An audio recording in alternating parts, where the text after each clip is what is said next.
In the summer of 1945, the war in the Pacific was still raging. Americans were flying bombing missions over Japan. Children took refuge in caves used as air raid shelters. On August the 9th, we stayed in the bomb shelter longer than usual because we'd heard of a new kind of bomb that had just been dropped on Hiroshima. Very few on board the U.S. bombers were aware of the weapon's destructive force. We were just following the lead plane, and I guess, I don't know, it wasn't much feeling about it. All we wanted to do is get rid of that thing.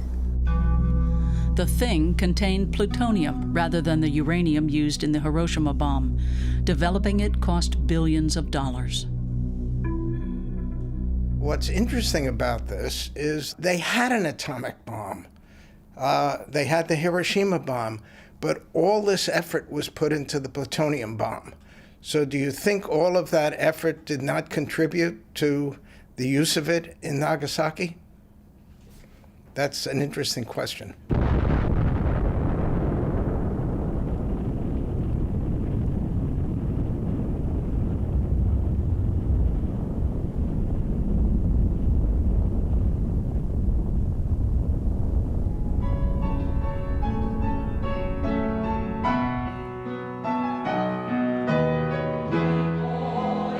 These people were children back then.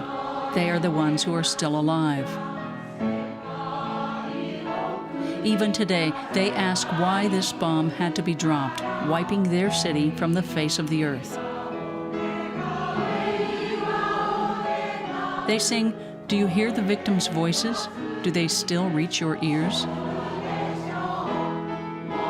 Please, world, never let this happen again. Life, love, everything burns up."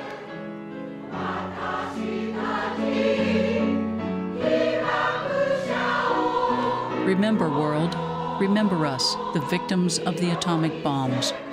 Our world has been cloaked in mourning ever since.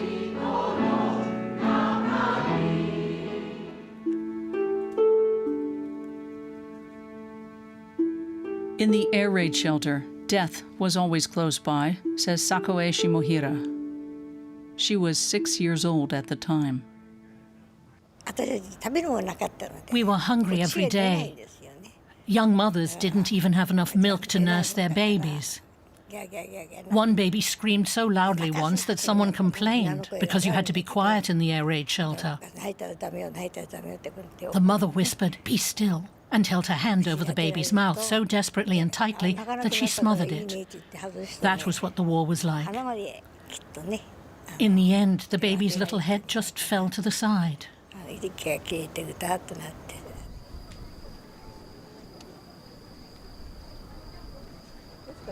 It was back there. That was the spot. The bomb exploded above it, the epicenter. The bomb even destroyed the university hospital on the outskirts of the city. Michiaki Ikeda's mother worked there. I was collecting shrapnel on the roof with my friend. His friend had to go to the toilet, so they got into the elevator. That saved both their lives.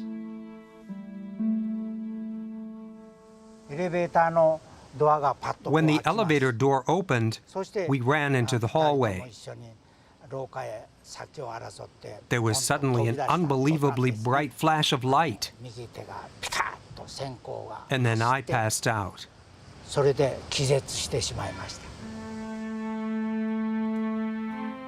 The flash even penetrated the cave where Sakoe was cowering with her sister and a baby. Then the blast wave slammed them against the wall. Almost everyone but us had already gone out because they'd already sounded the all clear. Then some of them came back and begged for help. I was unconscious, and that woke me up. They were completely disfigured. Their bodies were burnt and split open. They often had open wounds with their innards oozing out.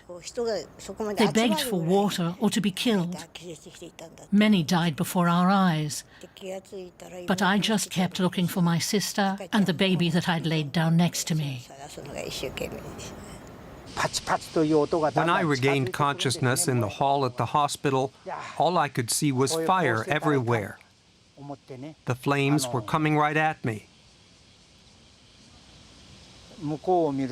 The floor was covered with grit and bits of broken glass. I crawled to a wall that was still intact. Then I discovered a nurse. She was covered with blood and crouching in a corner. I crawled towards her, and she looked at me and shouted, "Hey kid, quick, call the fire department." The bombardier saw a church through a break in the clouds and chose it as a target. Tens of thousands of people around the epicenter were incinerated within seconds or painfully burned to death. Who could have devised such a weapon?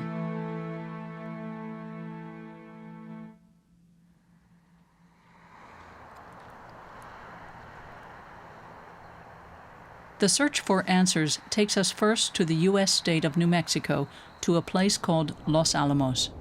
For a long time, it was just the site of a Boy Scout camp. Then it was rebuilt into a secret facility for developing the atomic bomb.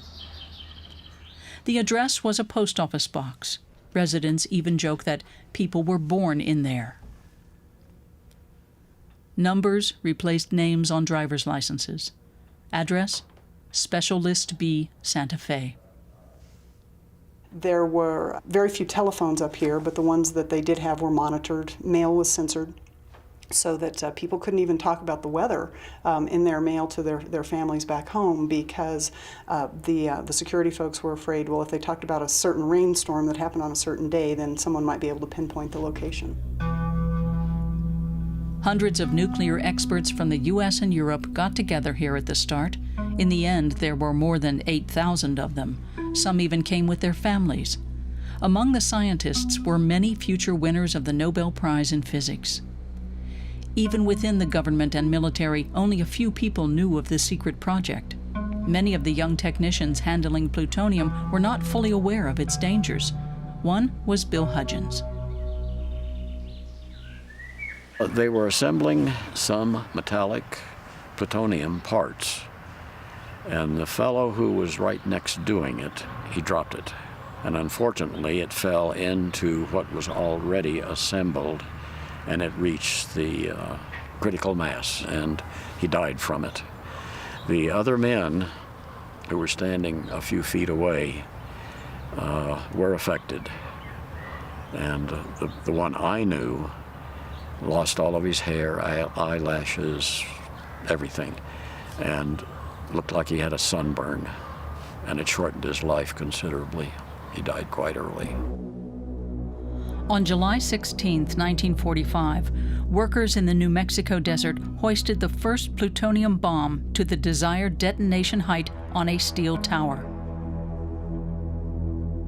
The test was complicated. 2 tons of conventional explosives were placed around the plutonium core, and all of it had to detonate simultaneously with accuracy to 1,000th of a second.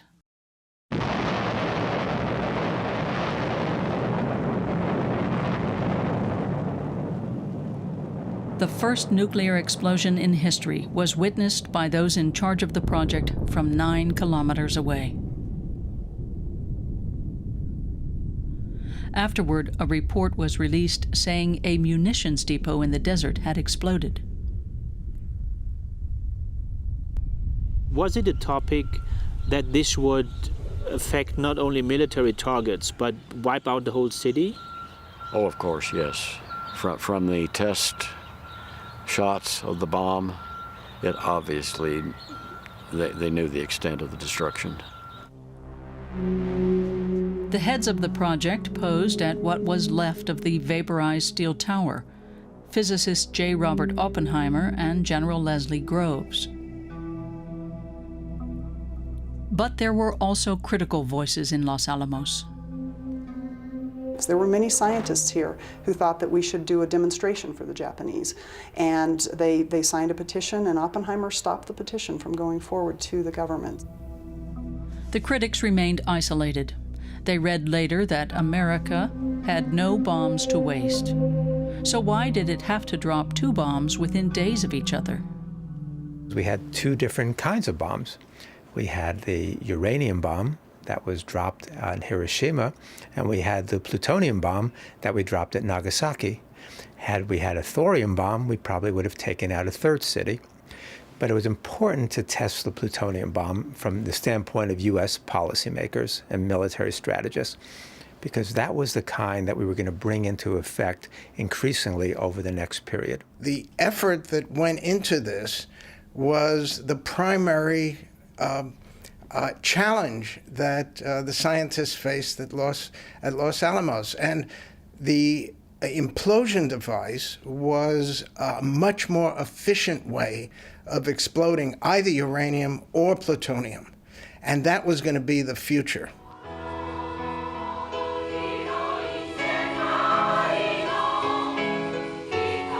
Were the victims of the Nagasaki bombing essentially test subjects so bomb builders in the U.S. could determine which of their models should go into production?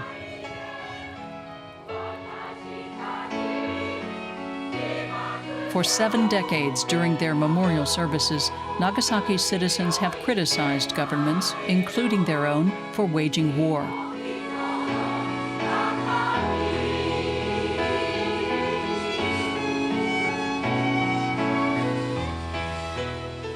Their city was always cosmopolitan. Even in centuries when Japan isolated itself from the world, there were European trade missions and Christian churches in Nagasaki. The bomb destroyed those places along with the rest of the city.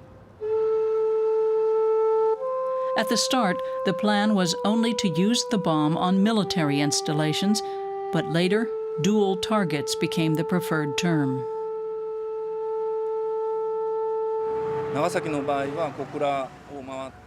The target wasn't arms factories, but entire cities. That both raids were planned for the early morning also suggests that they wanted to strike when as many people as possible were out of doors.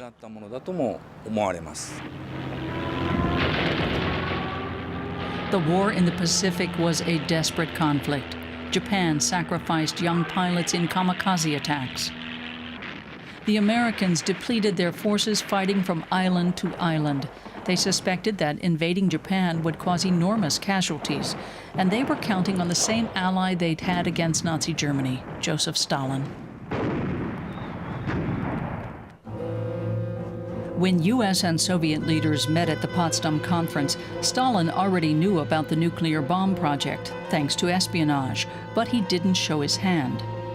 U.S. President Harry S. Truman had hoped that Stalin would sign an ultimatum to Japan, but he feared that Stalin might refuse because of a neutrality agreement between the Soviets and the Japanese. When Stalin told Truman that he was coming to the war, Truman writes in his diary, Stalin will be in the Jap war by August 15th. Finny Japs when that occurs. So Truman knew that the Soviet entry was going to be determinative. American intelligence had been saying that repeatedly for months. But then Truman suddenly deviated from his plan and even went as far as hindering Stalin from signing. Why? Because on July 16th, Truman received the decisive report from General Groves in Los Alamos. Results exceed expectations, wrote Groves, and what counts is the battle test.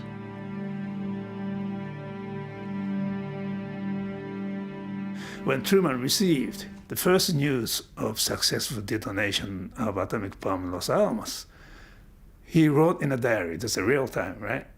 I got big news, atomic bomb successful. And this is an enormous destructive capacity. It is so enormous, so powerful, that the steel tower, 60 feet long, melted. And then immediately, melted, right?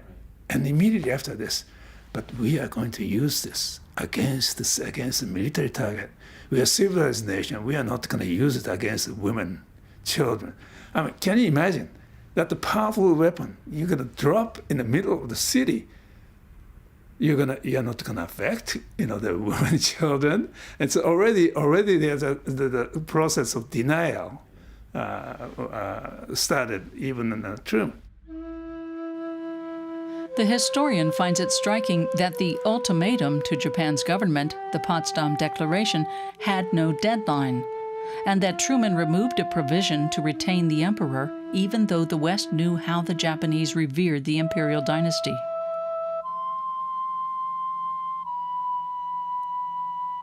Tokyo's diplomats were by then turning to a possible mediator who appeared neutral to them, Joseph Stalin.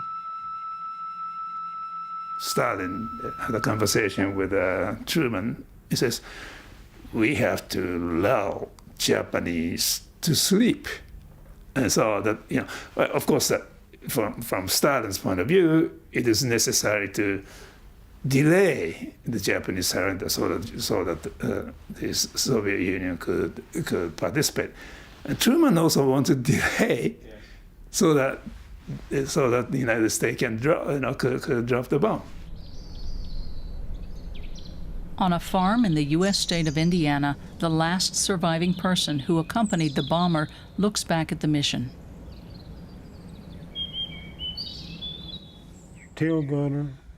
William Barney is 93 years old. He was the radar operator on a newly assembled bomber crew at an airbase in Utah. That was myself, radar operator. We got out there, we met Colonel Tibbets, and he was our commanding officer, and he said, you guys are a bunch of elites. It's small, and it's very, very secretive outfit.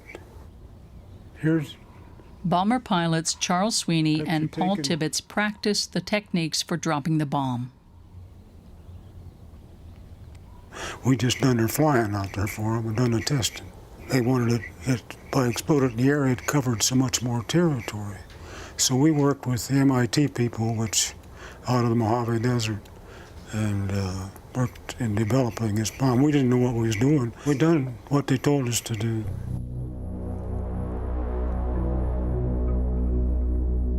Barney's unit and its aircraft were then transferred to the Pacific.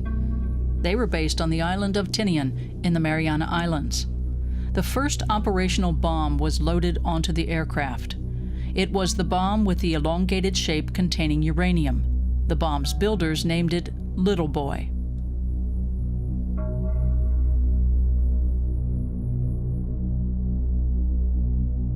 We didn't even know it was an atomic bomb. I mean, what it was or anything. The only way we even knew it was a different bomb when we got our new airplanes. Colonel Paul Tibbets had Enola Gay painted on his plane. That was his mother's name. He had a good 6 hours flight time ahead of him. Photographers and technicians were in planes accompanying the bomber to measure the force of the blast. They flew at high altitude, out of range of Japanese anti-aircraft. Aircraft were also deployed to observe the weather, and before they dropped the bomb, the technicians released radiosondes to record the blast wave and radiation and transmit them back to the aircraft. This also made it clear how much and in how many ways they wanted to measure the effect of the new bomb.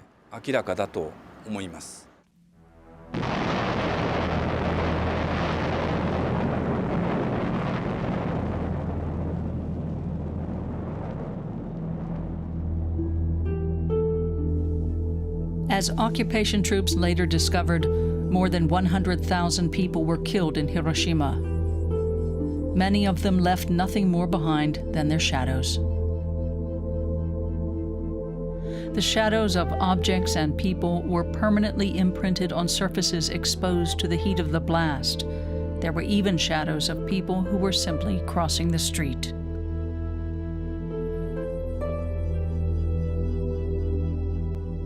The U.S. authorities recorded pedestrian on a bridge 6/10 of a mile southwest of the epicenter. Then the information was kept secret for decades. The news that Hiroshima had been wiped out reached President Truman at sea. He was returning to America from the Potsdam Conference.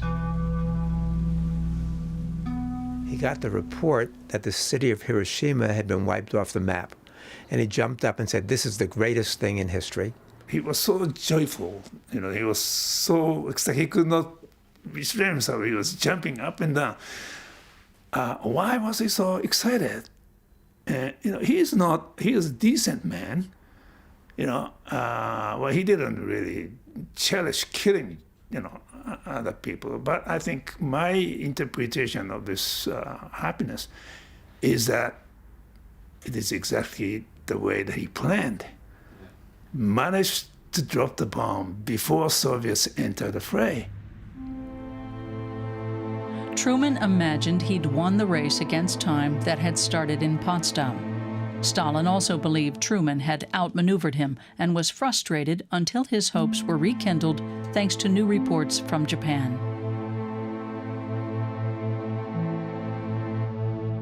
Stalin came back to Moscow on August 5th, right? And he resumed his frantic activities, obviously preparing for the war.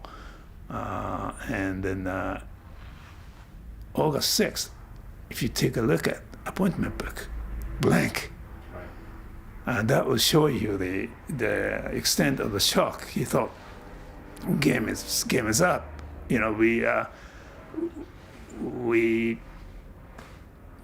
That we lost, right? And he was sure that the Japan would surrender. Well, and then there's approach from Japanese ambassador. And it was how about Soviet reply to our mediation? And then he immediately jumped to action, immediately ordered the attack, moved up the attack for about 48 hours. So why didn't the shock of Hiroshima force Japan to surrender? Some historians say it wasn't a shock for Tokyo. Civilian suffering had never been a reason for Japan's supreme military leaders to change tack. So why should they do it now?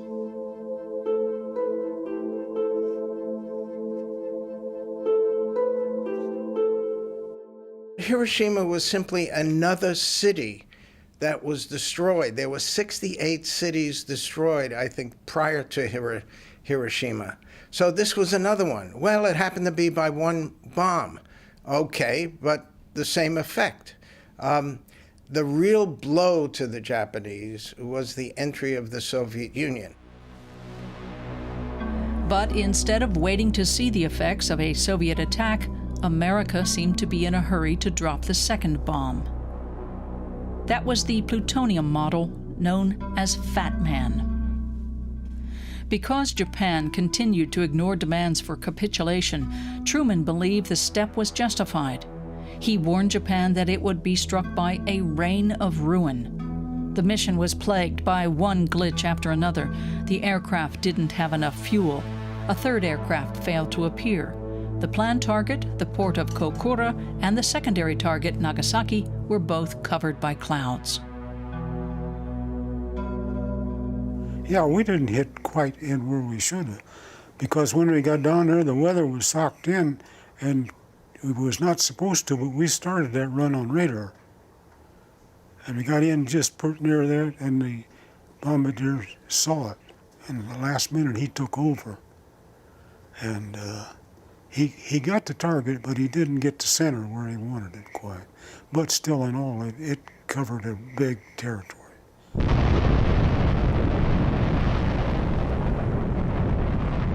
Again, tens of thousands of people were killed, almost all of them civilians.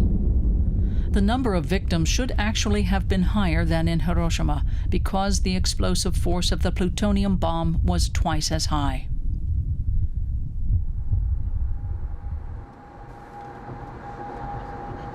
The search for a witness who is shown in an old photograph has led all across Japan. It is one of many photos that were found stored in an abandoned house where the photographer had hid them from censors. Some of them have already been shown in this film.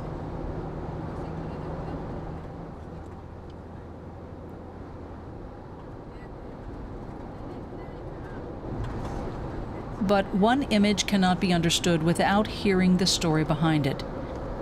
It's the story of Chieko Ryu, who now lives in a home for the elderly. For decades, she would not speak of the war. Chieko was one of those who survived in a bunker.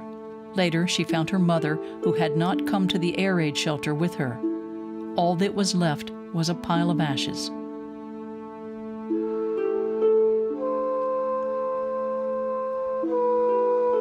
Where is she looking in this picture?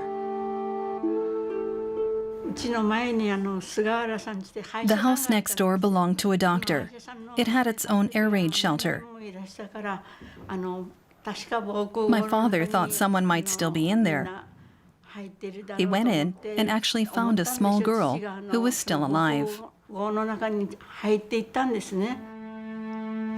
We ask how she and her father were able to identify her mother. We recognized her by her tortoise-shell hair clip, which I had once given her as a gift, and of what remained of her clothing that was still recognizable. Back then we wore lots of layers. We wrapped up our bodies to protect ourselves from the flames of the bombing.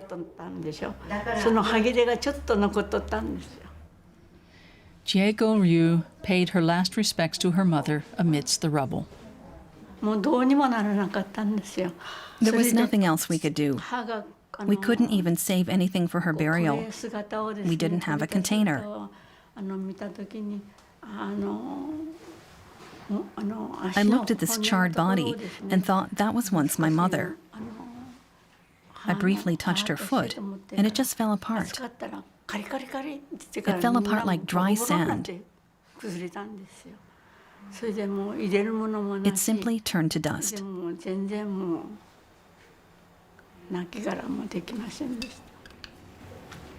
All that remains is a small shrine in honor of her mother, and her thanks to the gods, she says, because she herself was able to live so long.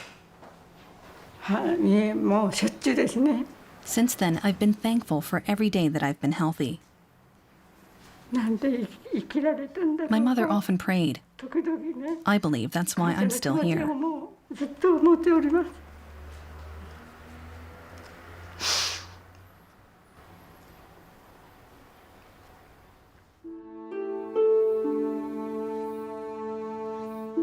The young girl, Sakue, stayed in the air raid shelter until the next day with her sister and the baby.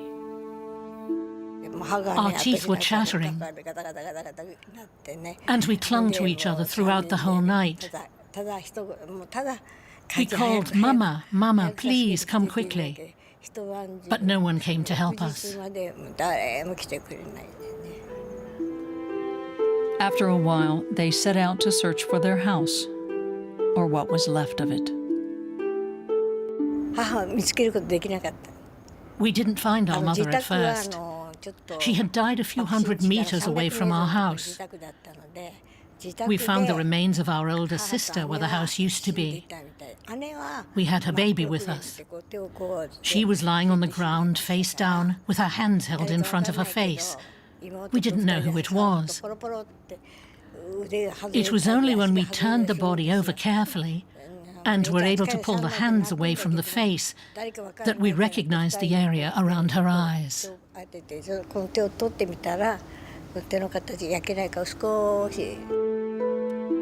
Michiaki Ikeda fled from the rubble of the hospital, wandered around, and then came back. He found his mother critically wounded.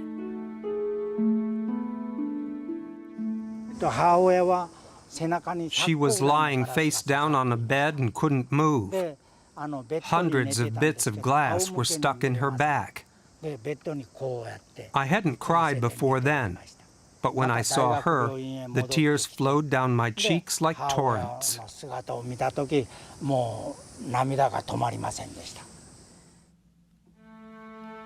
Everything that was needed to care for the wounded was in short supply.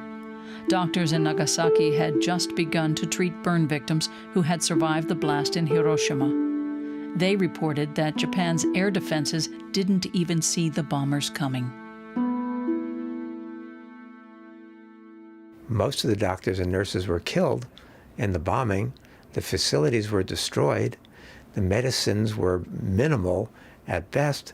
They were using any kind of home remedies they could find to treat those victims who were horribly burned. Japan formally surrendered on board a U.S. battleship in Tokyo Bay. The capitulation document was signed on September 2, 1945.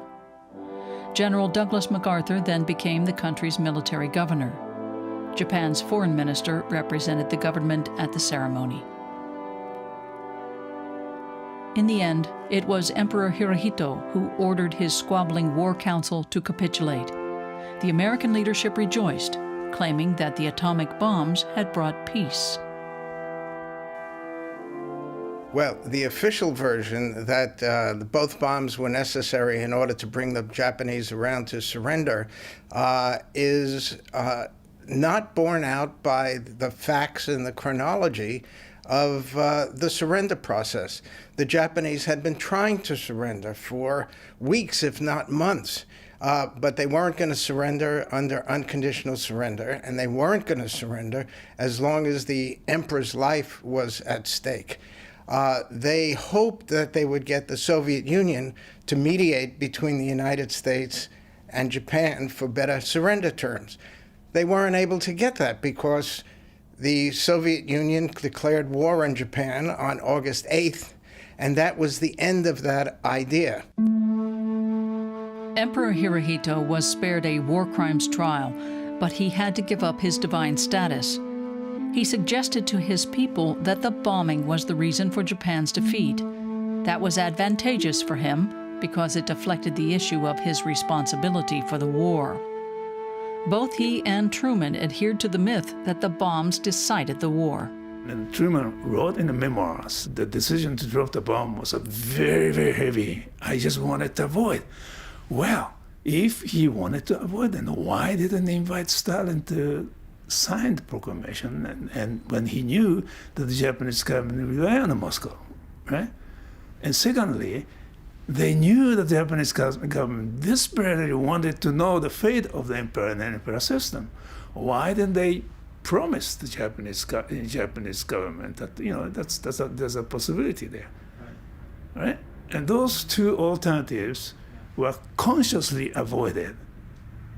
And so that's why I think it's I would argue that that Potsdam Proclamation, when it was issued, it's already decided that they are going to drop it. U.S. military newsreels show that Japan had already been flattened before the Nagasaki bomb was dropped. Just after the end of the war, they reported that nearly all major cities from Osaka to Tokyo had been destroyed. Japan's fleet had been decimated in the ports, and the country was no longer able to fight. In the words of the announcer, scenes like this proved that Japan was no longer able to wage war, even before the bombs were dropped. Scenes like these leave no doubt that Japan was thoroughly beaten before the atomic bomb. In fact, you have to remember that 6 of the 7 5-star admirals and generals who got their 5th star during World War II are on record of saying that the atomic bombings were either militarily unnecessary or morally reprehensible. And probably the most outspoken was Truman's own chief of staff, Admiral William Leahy, who said that he categorized this with the most atrocious things that had ever been done. He says war cannot be made that way. And he also said that Truman told me that we would only hit military objectives. He says, then we went ahead and killed as many women and children as we could, which was just what they wanted all along. By the first anniversary of the victory, when Americans looked back, there was no longer any doubt about the rightness of dropping the bombs. 1 year ago, the greatest of all wars... According to this newsreel account, the greatest of all wars ended a year ago, and it was not because the so-called Japs had too few weapons or soldiers. Artillery. The reporter speaks of large armies and weapons arsenals, but says that just as the Japanese were ready for the final battle, the first atomic bomb was dropped. They were stunned, but still hesitated. Then 3 days later, the second bomb fell on Nagasaki. So 3 days later, another bomb fell on Nagasaki. That was the final blow. So they surrendered. It's perfectly understandable. I mean, the United States was the only country that has used atomic bombs. It used them on what Robert Oppenheimer, the director of Los Alamos, called an essentially defeated enemy. This was our good war. We were fighting fascism in Europe. We were fighting militarism in the Far East. And to end the war with something that has a negative context, something that puts a black mark on this war, is something that the United States can't quite absorb. And so it was justified by the idea that we would have lost a million troops in an invasion. There was not going to be an invasion. The Japanese were going to surrender clearly before November 1st, 1945. The end of the war brought little relief to those suffering from radiation sickness. At first, many were taken in by relatives, as Sakue Shimohira was. But soon she and her sister went back to living in the rubble. Their illness had made them outcasts.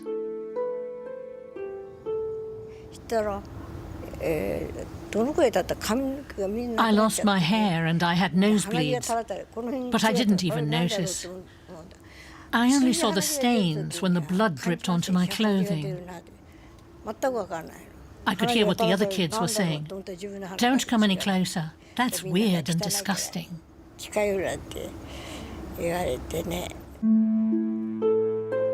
Few aid workers registered that the death rates for Nagasaki victims were rising again.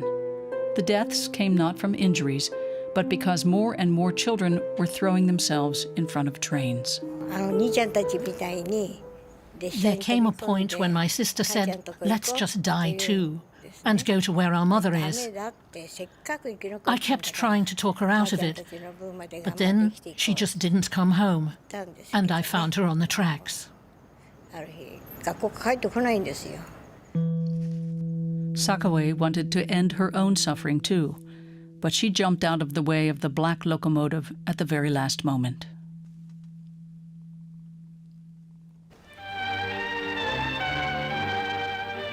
The Americans set up a secret commission to investigate the long-term effects of the bomb, effects that were new to them. Reports released later said they observed the same phenomena in Nagasaki as in Hiroshima. The experts called it radiation sickness. Others called it radiation plague because there was no known treatment for it.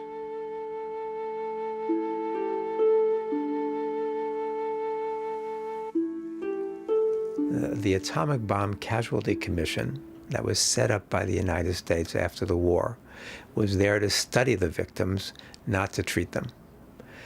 In fact, if they died, their remains were often sent to the United States for further testing, which is why so many of the Japanese see themselves as having been guinea pigs for the American experiment. I have a lot of friends who are survivors, and they felt that many of them feel that they were treated terribly in the aftermath. And many were humiliated.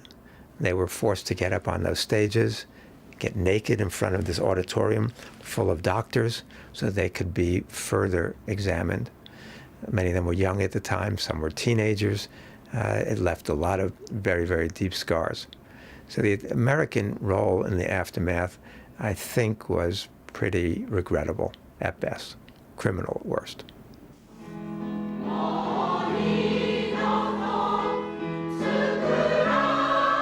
These are the few survivors still alive today.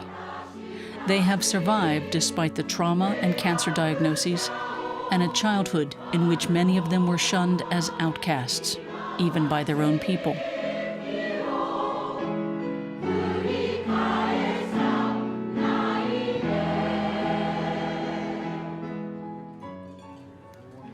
They say, who will talk about what happened to us when we're no longer around?